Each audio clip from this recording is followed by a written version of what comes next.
I have a confession to make. But first, I want you to make a little confession to me. In the past year, I want you to just raise your hand if you've experienced relatively little stress. Anyone? How about a moderate amount of stress? Who's experienced a lot of stress? Yeah, me too. But that is not my confession. My confession is this: I'm a health psychologist, and my mission is to help people be happier and healthier. But I fear that something I've been teaching for the last 10 years is doing more harm than good, and it has to do with stress. For years, I've been telling people stress makes you sick. It increases the risk of everything from the common cold to cardiovascular disease. Basically, I've turned stress into the enemy. But I've changed my mind about stress. And today, I want to change yours. Let me start with the study that made me rethink my whole approach to stress. This study tracked 30,000 adults in the United States for 8 years. And they started by asking people, how much stress have you experienced in the last year? They also asked, do you believe that stress is harmful for your health? And then they used public death records to find out who died.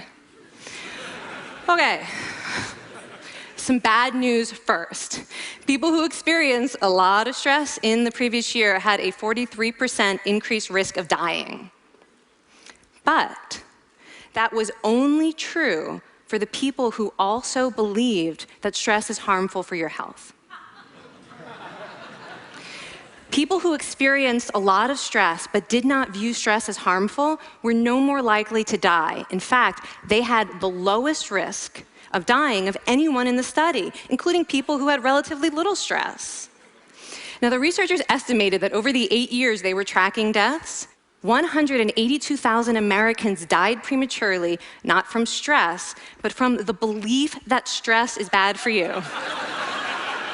That is over 20,000 deaths a year. Now, if that estimate is correct, that would make believing stress is bad for you the 15th largest cause of death in the United States last year, killing more people than skin cancer, HIV, AIDS, and homicide. You can see why this study freaked me out. Here I've been spending so much energy telling people stress is bad for your health. So this study got me wondering, can changing how you think about stress make you healthier? And here the science says yes. When you change your mind about stress, you can change your body's response to stress. Now, to explain how this works, I want you all to pretend that you are participants in a study designed to stress you out. It's called the social stress test. You come into the laboratory, and you're told you have to give a 5-minute impromptu speech on your personal weaknesses to a panel of expert evaluators sitting right in front of you.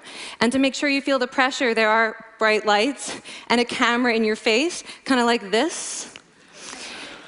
And the evaluators have been trained to give you discouraging nonverbal feedback, like this.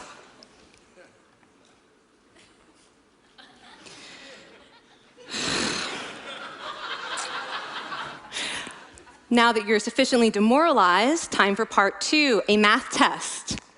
And unbeknownst to you, the experimenter has been trained to harass you during it. Now, we're gonna all do this together. It's gonna be fun, for me. Okay.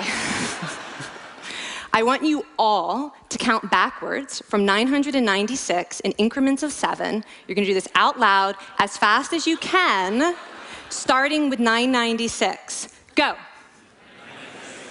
Go faster. Faster, please. You're going too slow. Stop, stop, stop, stop. That guy made a mistake. We're gonna have to start all over again. You're not very good at this, are you? Okay, so you get the idea. Now, if you were actually in this study, you'd probably be a little stressed out. Your heart might be pounding, you might be breathing faster, maybe breaking out into a sweat. And normally, we interpret these physical changes as anxiety or signs that we aren't coping very well with the pressure. But what if you viewed them instead as signs that your body was energized, was preparing you to meet this challenge? Now, that is exactly what participants were told in a study conducted at Harvard University. Before they went through the social stress test, they were taught to rethink their stress response as helpful. That pounding heart is preparing you for action. If you're breathing faster, it's no problem. It's getting more oxygen to your brain. And participants who learned to view the stress response as helpful for their performance, well, they were less stressed out, less anxious, more confident. But the most fascinating finding to me was how their physical stress response changed. Now, in a typical stress response, your heart rate goes up and your blood vessels constrict like this. And this is one of the reasons that chronic stress is sometimes associated with cardiovascular disease. It's not really healthy to be in this state all the time. But in the study, when participants viewed their stress response as helpful, their blood vessels stayed relaxed like this. Their heart was still pounding, but this is a much healthier cardiovascular profile. It actually looks a lot like what happens in moments of joy and courage. Over a lifetime of stressful experiences, this one biological change could be the difference between a stress-induced heart attack at age 50 and living well into your 90s. And this is really what the new science of stress reveals, that how you think about stress matters. So my goal as a health psychologist has changed. I no longer want to get rid of your stress. I want to make you better at stress. And we just did a little intervention. If you raised your hand and said you'd had a lot of stress in the last year, we could have saved your life. Because hopefully the next time your heart is pounding from stress, you're going to remember this talk, and you're going to think to yourself, this is my body helping me rise to this challenge. And when you view stress in that way, your body believes you, and your stress response becomes healthier. Now, I said I have over a decade of demonizing stress to redeem myself from. So we are going to do one more intervention. I want to tell you about one of the most underappreciated aspects of the stress response. And the idea is this: stress makes you social. To understand this side of stress, we need to talk about a hormone, oxytocin. And I know oxytocin has already gotten as much hype as a hormone can get. It even has its own cute nickname, the cuddle hormone, because it's released when you hug someone. But this is a very small part of what oxytocin is involved in. Oxytocin is a neurohormone. It fine-tunes your brain's social instincts. It primes you to do things that strengthen close relationships. Oxytocin makes you crave physical contact with your friends and family. It enhances your empathy. It even makes you more willing to help and support the people you care about. Some people have even suggested we should snort oxytocin to become more compassionate and caring. But here's what most people don't understand about oxytocin. It's a stress hormone. Your pituitary gland pumps this stuff out as part of the stress response. It's as much a part of your stress response as the adrenaline that makes your heart pound. And when oxytocin is released in the stress response, it is motivating you to seek support. Your biological stress response is nudging you to tell someone how you feel instead of bottling it up. Your stress response wants to make sure you notice when someone else in your life is struggling so that you can support each other. When life is difficult, your stress response wants you to be surrounded by people who care about you. Okay, so how is knowing this side of stress going to make you healthier? Well, oxytocin doesn't only act on your brain, it also acts on your body. And one of its main roles in your body is to protect your cardiovascular system from the effects of stress. It's a natural anti-inflammatory. It also helps your blood vessels stay relaxed during stress. But my favorite effect on the body is actually on the heart.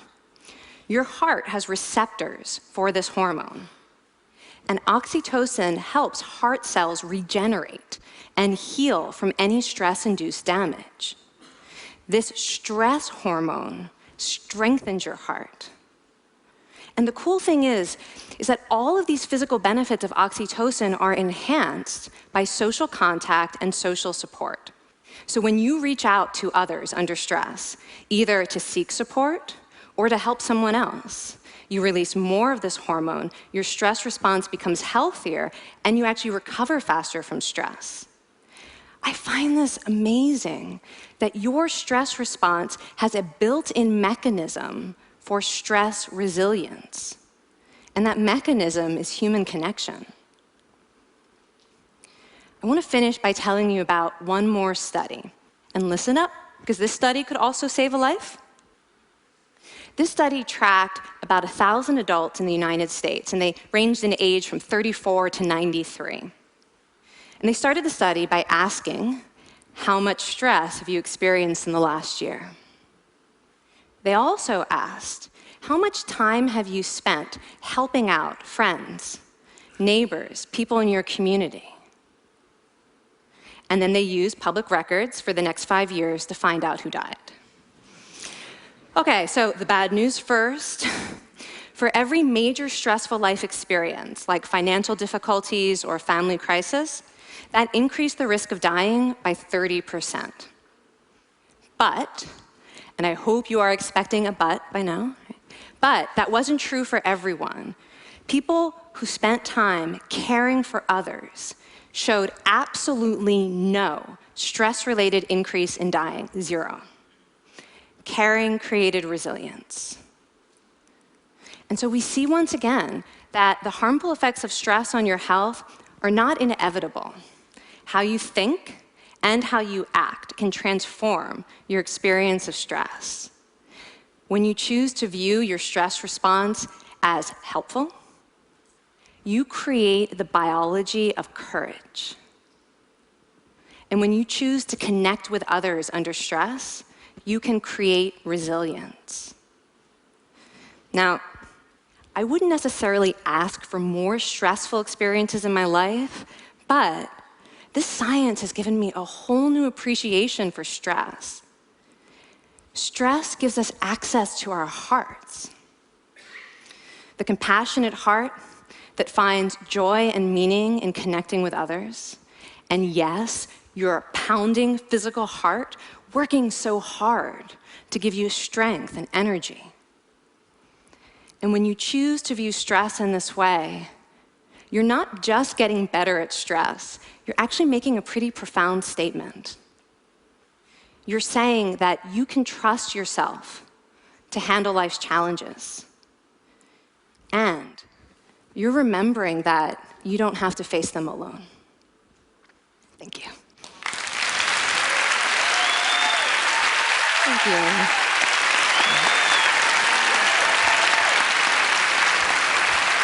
I mean, this is kind of amazing what you're telling us. It seems amazing to me that a belief about stress can make so much difference to someone's life expectancy.